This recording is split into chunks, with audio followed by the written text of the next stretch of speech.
Você tem um vídeo recente que você, ou uma live, ou alguma coisa nesse sentido, que você...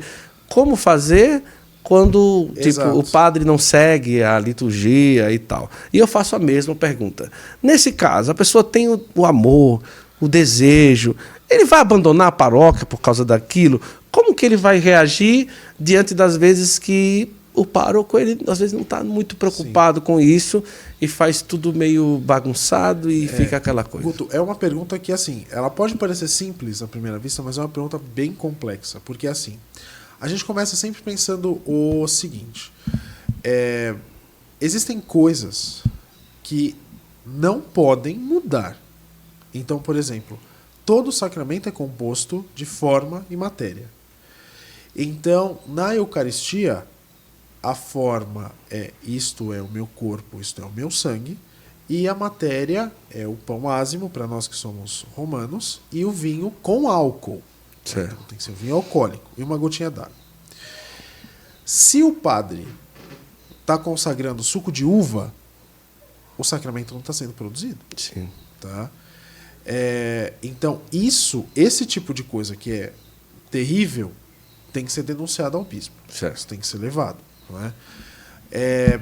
Problemas, por exemplo, de padres que não dão a absolvição sacramental. Eles inventam uma fórmula. A absolvição não aconteceu. Na confissão? Na confissão. Não aconteceu. Não é? Então, absolvição sacramental, a fórmula correta. Eu te absolvo dos teus pecados em nome do Pai, do Filho e do Espírito Santo. Tem padres que usam perdoo ou não usam a fórmula. Então isso precisa ser levado ao bispo, não é? Porque isso é algo que o sacramento não está acontecendo. Não é? Eu soube de um caso, Guto, certa vez, de um padre que veio conversar comigo. Ele falou assim, olha, certa vez a gente sentou para assistir um vídeo familiar e estava o batizado de um primo meu. E o primo já tinha mais de 30 anos, já tinha recebido todos os sacramentos, já era casado. E no vídeo do batismo, o padre, que tinha ambas as mãos, dizia a fórmula e o diácono derramava água. Não pode. Resultado, a pessoa não tinha sido batizada. Então, a gente tem que tomar cuidado com essa questão da fórmula e da matéria. Do outro lado, você tem o quê? A situação atual das paróquias no Brasil. Que nós sabemos o seguinte. Existe uma formação dos padres no seminário, não é, que eu não sei especificamente como funciona, porque são vários seminários aqui no Brasil, não é? E os padres, eles acabam tendo que aprender liturgia muito na prática. Não é? Então eles acabam tendo, às vezes, muito boa vontade, mas eles vão aprendendo com um, com o outro, e tudo mais, aquelas coisas que eles viram. E aquilo acaba se perpetuando na paróquia, não é? Então aí vem o pessoal que fala, não, eu estudei, isso está errado, não é o que dizem as normas. Nesse caso, a gente sempre tem que pensar o seguinte, primeiro, eu me formo. Então, eu tenho que me formar. Só que a minha formação, ela é primeiro baseada na oração. Eu preciso ser uma pessoa de oração, eu preciso rezar. Eu preciso buscar minha conversão diária. Não é? Depois disso, eu vou estudar. E vou trazer comigo outras pessoas. Porque é sempre assim. Não é? Então, por exemplo, de você montar pequenos grupos de estudo, de você ir compartilhando bom material, falando assim, olha, aqui tá, mas as normas falam isso, olha, mas vamos fazer isso aqui, vamos estudar e tudo mais. Quando a gente vai perceber que, independente da paróquia, quando você tem pessoas que estão interessadas, os padres acabam ajudando, eles acabam entrando, né, dentro dessa questão de não, eu realmente vou fazer aquilo, ou pelo menos me aproximar daquilo que diz mais a igreja. Só que não adianta, esse é o principal, se ficar culpando os padres, falar assim, o padre isso, o padre aquilo outro. Não, porque na verdade, às vezes, eles também não tiveram a formação correta. E aí agora que nós estamos estudando, que a gente está trabalhando para isso, a gente tem que arregaçar as mangas e ir para as paróquias auxiliar.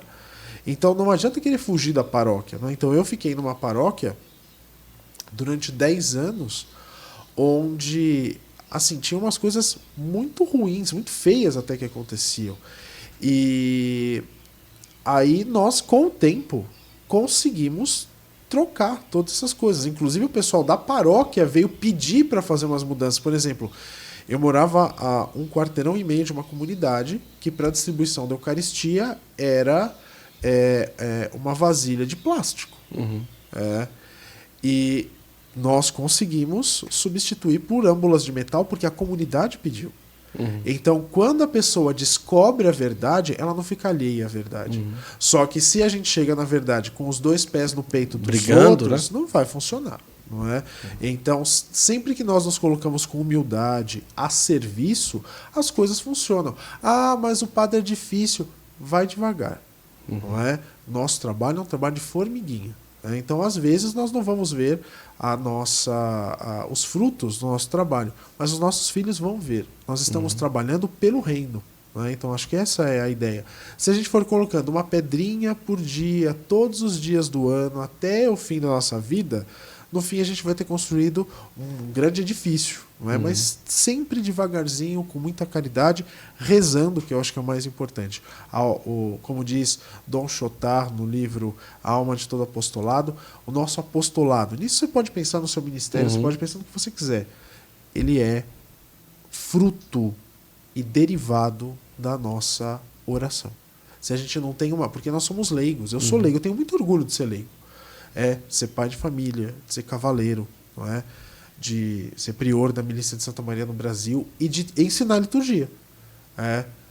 Todos os leigos ensinam liturgia? Não, eu sou bem excepcional em muitas coisas, mas é excepcional no sentido de ser uma exceção. Né? De forma geral, não é o leigo que ensina liturgia, mas é uma paixão e inclusive assim, eu acho que eu aprendi algo com a minha vida, Guto, que é o seguinte: existe uma diferença entre o intelectual e as pessoas que são pé de chão de paróquia. Eu sou pé de chão de paróquia. Não é? Então, é muito fácil você ir numa paróquia, como eu fui na sua paróquia lá. Sim, São Miguel. São Miguel, agora no fim de semana passado. E eu falar assim, olha, dou uma formação super teológica. Linda, maravilhosa. Mas aquilo não toca a pessoa.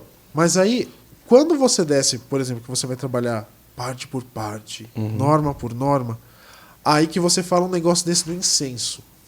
Eu citei essa questão do incenso porque as pessoas começaram a me questionar.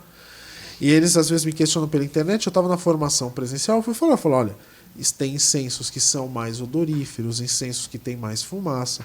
Então a gente vai aprendendo. Eu sou pé de chão de paróquia e eu aprendi. Na paróquia, você tem que saber ouvir, você tem que saber se colocar e você tem que saber fazer daquele grupo um grupo de irmãos, porque paróquia que vive em guerra civil também é complicado. Sem dúvida.